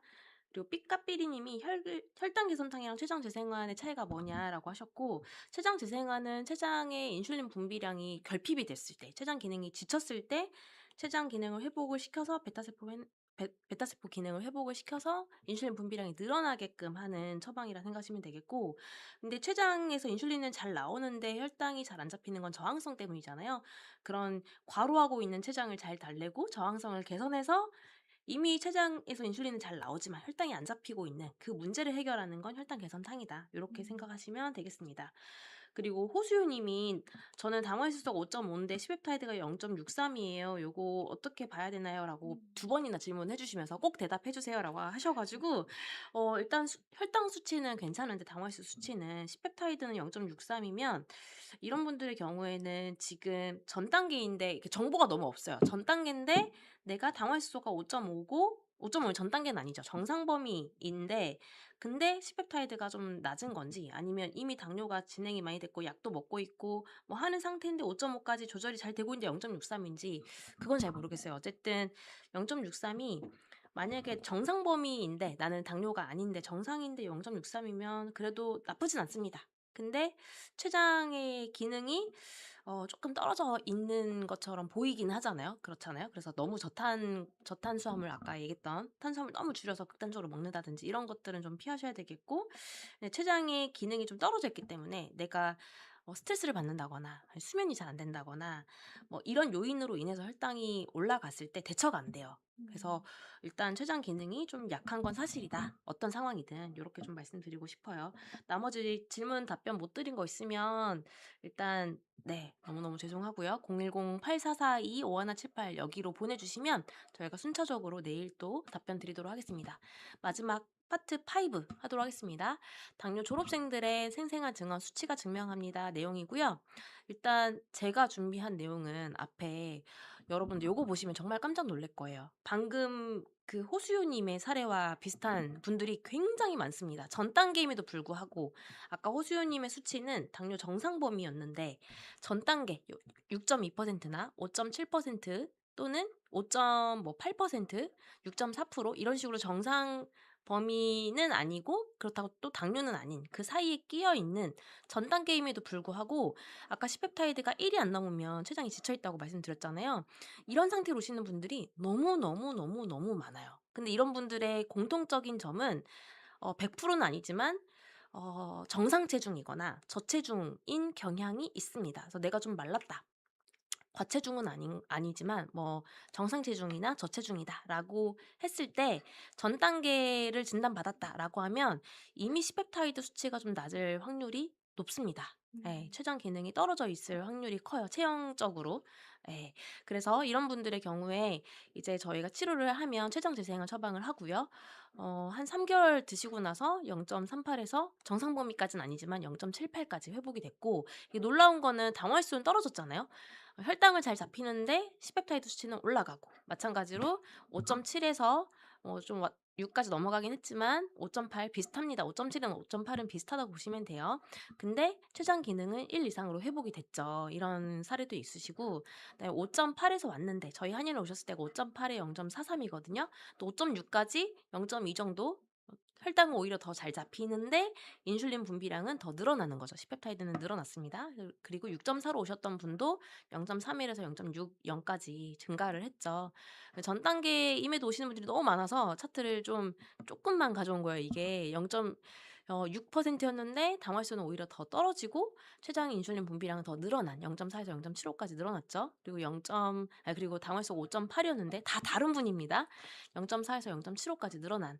그래서 '내가 전 단계이니까 괜찮겠지.'라고 방심하시면 안 되고 C-펩타이드 꼭 검사해 보셔야 되고요. 특히나 정상 체중이거나 저체중인 경우에는 내가 전 단계임에도 불구하고 췌장이 지쳐 있는 경우들이 되게 많아요. 그렇기 때문에 꼭 검사해 보시고, 만약에 지쳐 있다면 나중에 아까 이야기했던 스트레스 상황이나 수면이 부족해지거나 수면의 질이 안 좋아지거나, 아니면 뭐 갑자기 콜라 중독이 됐다거나 뭐 이런 상황에 혈당이 치솟았을 때 인슐린이 이미 분비량이 떨어져 있기 때문에 감당이 안 됩니다.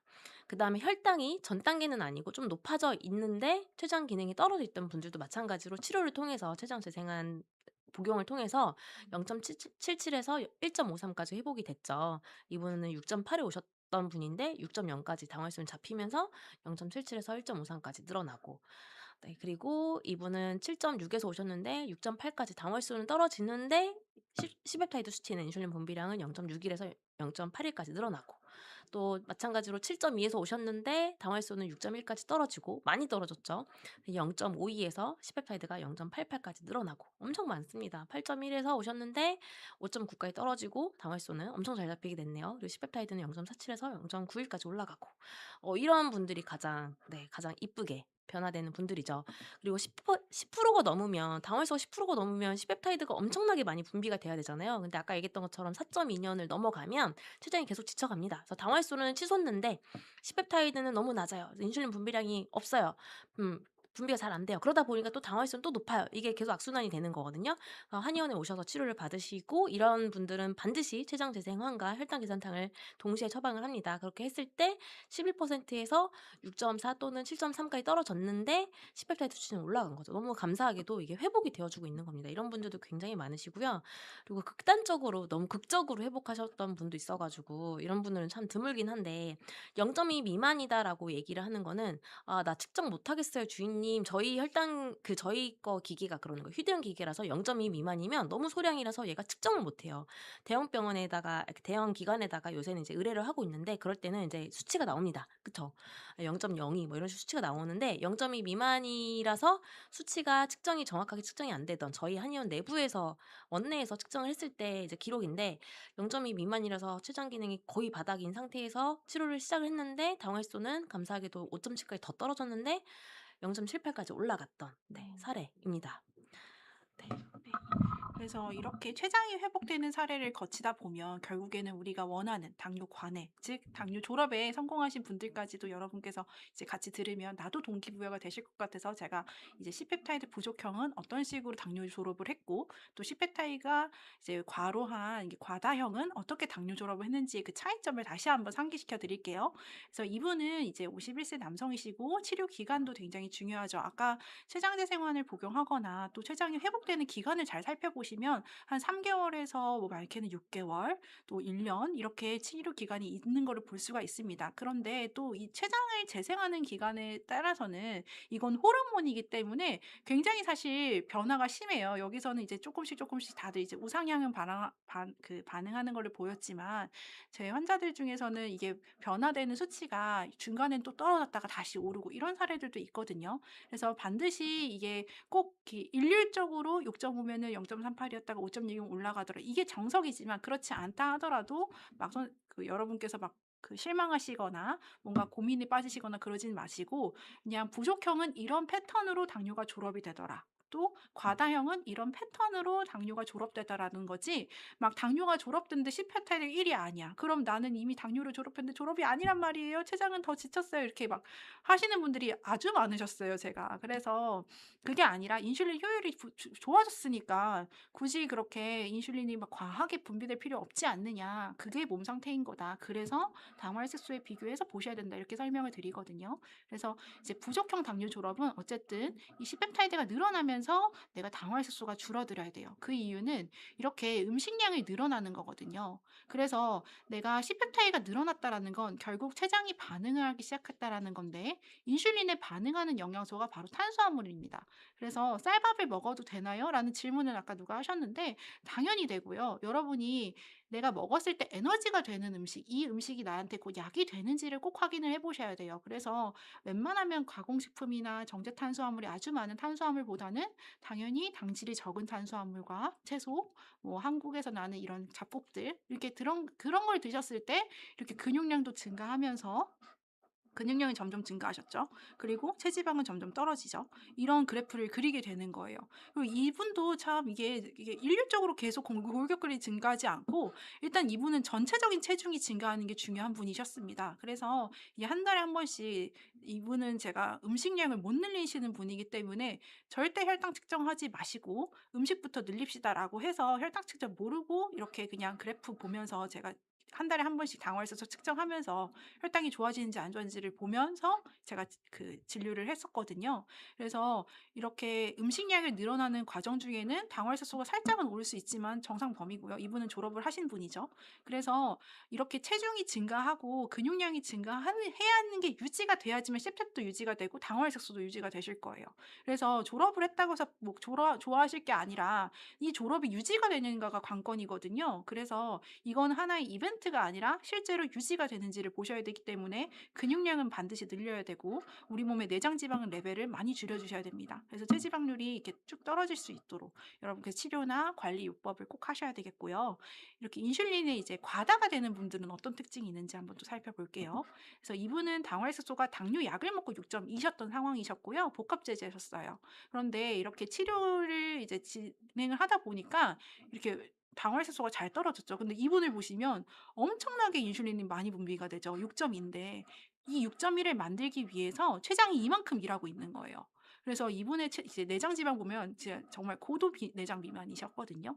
그래서 이렇게 뱃살이 사실 좀 많으셨던 분이고 뱃살뿐만이 피하 지방뿐만이 아니라 내장 지방 엄청 과다형이셨는데 이제 이분 같은 경우는 이렇게 한 4개월 만에 이렇게 고도 내장 지방이 조금씩 비만이 조금씩 줄어들고 있다. 이렇게 보실 수가 있고 이분의 핵심은 체중이 감량이 되셔야 되는 거예요. 이렇게 쭉. 근데 사실 중증 고도 비만이신 분이 체중이 자기가 평생 살아온 패턴이 있으실 거예요. 이렇게 연령이 지금 60세시잖아요. 그러면 사실 이 60세의 여성분이 내가 평생 살아온 패턴을 무시하고 이렇게 내장지방 뺄 수가 있는 게 사실 쉽지 않아요. 저도 압니다. 그리고 호르몬의 영향도 있잖아요. 여러분께서 이제 여성분들은 완경이라는 걸 겪게 되는데 완경이 지나면은 여성 호르몬이 분비가 줄어들면서도 재생하는 속도가 되게 줄어들고 또 체지방이 어쩜 이렇게 잘 쌓이는지 그쵸? 그런데 이렇게 노력과 또 치료와 이렇게 하면서 정말 제가 예상했던 것보다도 되게 단기간에 졸업을 하셨어요. 근데 아직까지 사실은 마음 놓치기는 어렵습니다. 이유는 아직까지도 이제 이점대의 C팩을 보이고 있으니까 췌장에서 계속 일을 많이 하고 있고요. 그 일을 계속하게 되는 이유는 내장 지방이 아직 17이기 때문이죠. 지방간이 아직 완벽하게 개선되지 않았기 때문에 제가 계속 이분은 3개월에 한 번씩 꼭 오셔라. 추적 관찰해야 된다라고 말씀을 드렸습니다.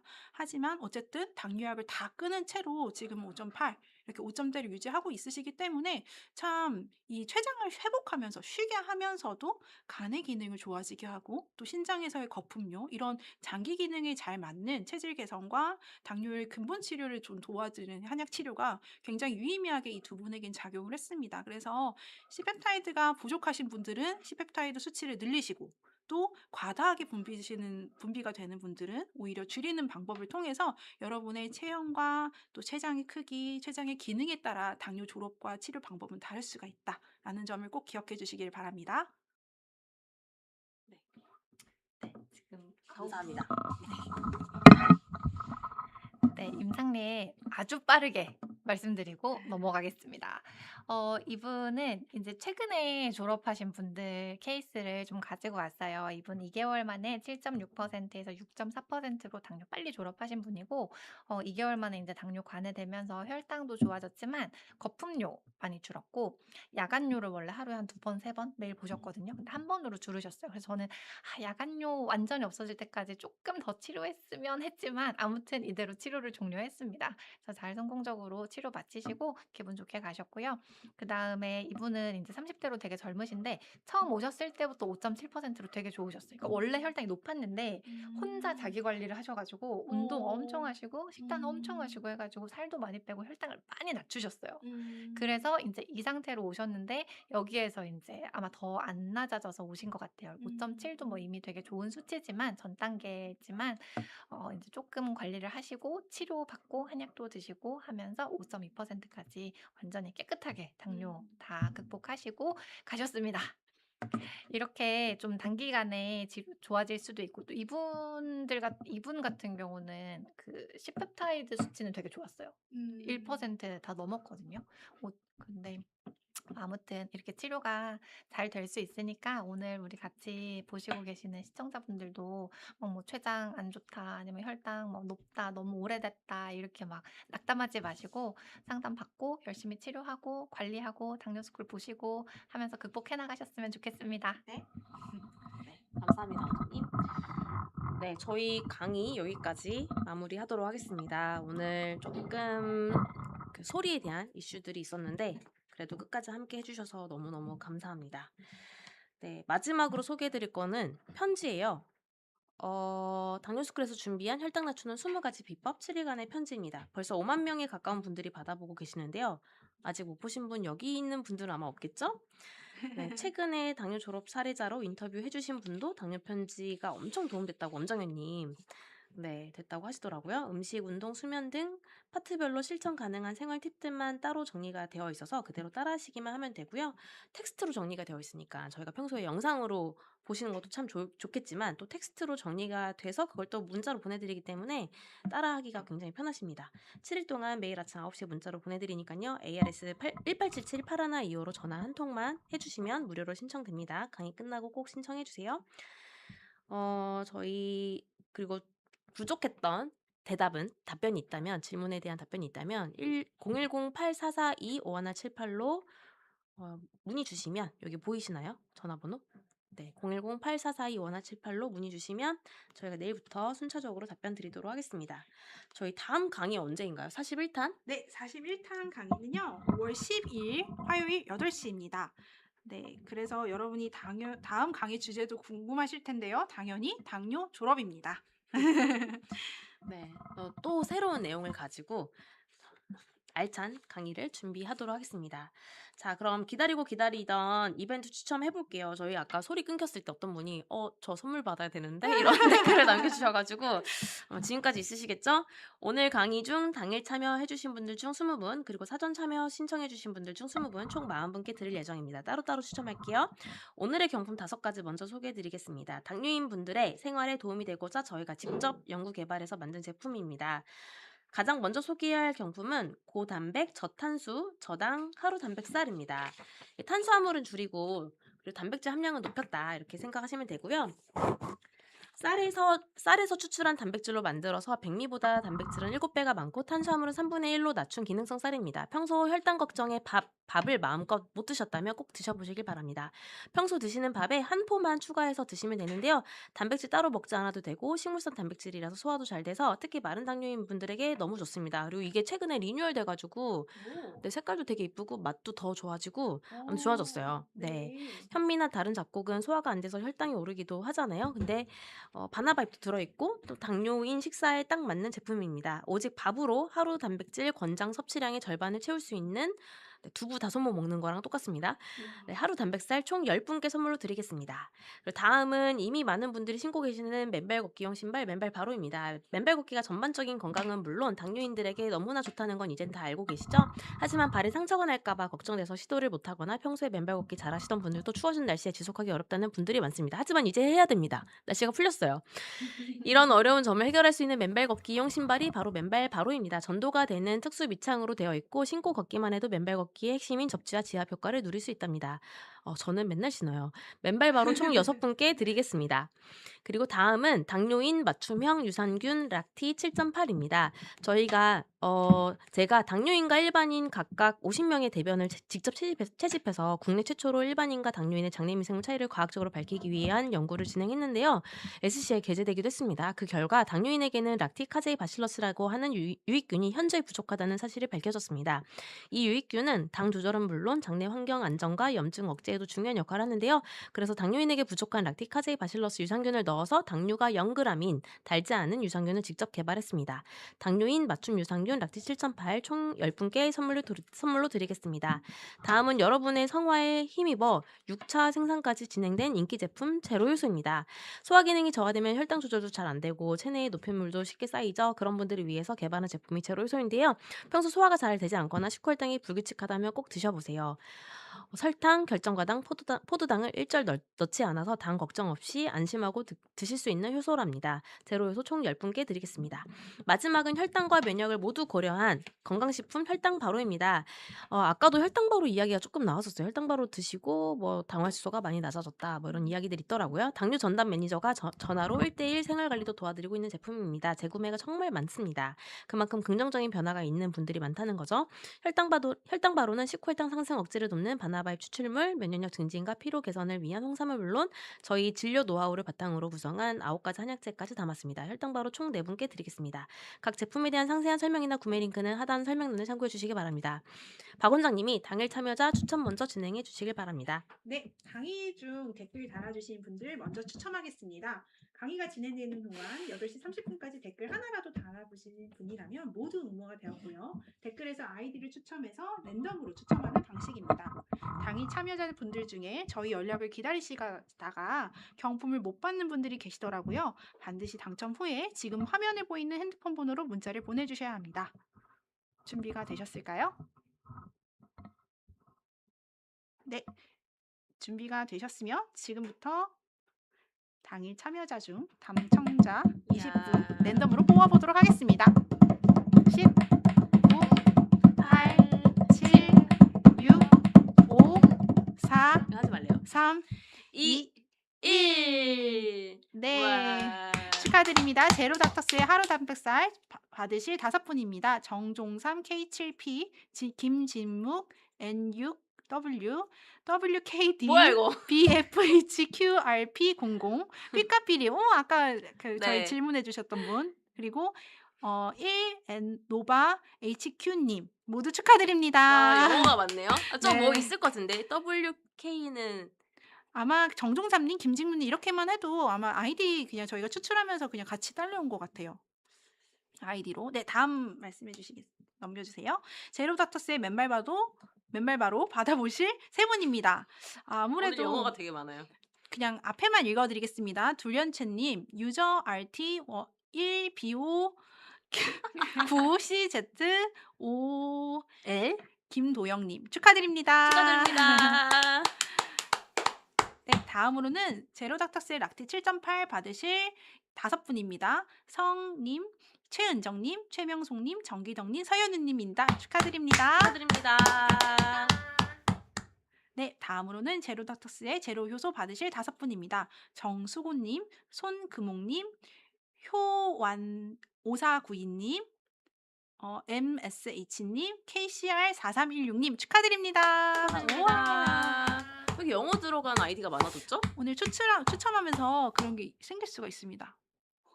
끝인가요? 아니요, 한 번 더 있는데. 혈당바로? 예, 그쵸? 혈당바로 받으실 2분은 저희가 공지로 안내해 드리겠습니다. 공지 꼭 확인해 보시고요. 아니면은 어떤 방법이 있을까요? 오늘 넘어갔어요 지금? 넘어간 화면이? 것 같아서 조금 죄송합니다. 혈당바로 받으실 두 분 저희가 공지로 꼭 있을 테니까 혈당바로 네. 받으실 분들은 꼭 한번 확인해 주세요. 네. 혹시 당첨되신 분 계신가요? 아직 사전 참여자 추첨이 남았으니 실망하지 마시고요. 사전 참여자는 이 원장님께서 진행해 주시고 네, 알겠습니다. 아니면 목소리가 안 좋으시면 제가 진행하겠고요. 괜찮습니다. 네, 김 원장님께서 뽑아주시면 감사하겠습니다. 네. 우와, 엄청 이쁘네요, 색깔. 그러게요. 색깔이 더 컬러풀해진 것 같아요. 네. 일단 먼저 하루 단백살 받으실 5분. 5분. 입니다. 사전 참여해주신 분들이고요. 이땡영님, 3132 축하드립니다. 축하드립니다. 김땡필님, 6476 축하드립니다. 축하드립니다. 유땡봉님, 3308 축하드립니다. 축하드립니다. 김땡식님, 5200, 우와, 5200이요. 와우. 축하드립니다. 축하드립니다. 이땡철님, 2669 축하드립니다. 축하드립니다. 다음으로 맨발바로 받으실 3분 뽑을게요. 네. 맨발바로. 네. 김땡삼님, 7664 축하드립니다. 축하드립니다. 공땡성님 3160 축하드립니다. 축하드립니다. 김땡형님 7351 축하드립니다. 축하드립니다. 다음으로 락티 7.8 받으실 5분 뽑아주시면 되겠습니다. 네. 아까 잘 안 뜯긴다고 하셨던 분이 있고 그 다음에 사이즈를 작게 만들어 달라 했나? 네, 사이즈를 작게 만들어 달라고 했어요. 그 스틱 사이즈를 말씀하시는 걸까요? 5분 김땡수님 5418 축하드립니다. 축하드립니다. 라땡화님 9255 축하드립니다. 축하드립니다. 헛땡영님 3984 축하드립니다. 축하드립니다. 김땡제님 4979 축하드립니다. 축하드립니다. 김땡선님 3772 축하드립니다. 축하드립니다. 다음으로 제로요소 받으실 5분입니다. 제로요소 저도 소화 안 될 때 가끔 먹어요. 그래서 맛있어요. 네, 소화도 잘 돼요. 맞아요. 박땡애님 3474 축하드립니다. 축하드립니다. 김땡경님 2323 이 번호도 좋네. 2323 축하드립니다. 축하드립니다. 정땡권님 2114 축하드립니다. 축하드립니다. 황땡해님 7826 축하드립니다. 축하드립니다. 양땡석님 7186 축하드립니다. 축하드립니다. 혈당바로 받으실 2분 뽑아주세요. 김땡수님 8675 축하드립니다. 축하드립니다. 그리고 김땡금님 6171 축하드립니다. 축하드립니다. 와, 모두 진심으로 축하드립니다. 카카오톡에서 당뇨스쿨을 친구 추가하시면 매주 2회 소식지 보내드려요. 오늘 경품에 등장한 제품들의 할인 정보나 체험단 신청도 진행하오니 참고하시길 바랍니다. 아까 어떤 분이 혈당바로랑 쌀 어디서 구입하나요? 라고 하셨는데 쿠팡에 찾아보셔도 있고요. 아니면 이렇게 당뇨스쿨 친구 추가해 놓으시면은 소식지로 보내드리면 그럴 때 또 저희가 공구하거든요. 공동구매하시면 되겠습니다. 이벤트 추첨 당첨자 경품 수령 방법 안내해드리겠습니다.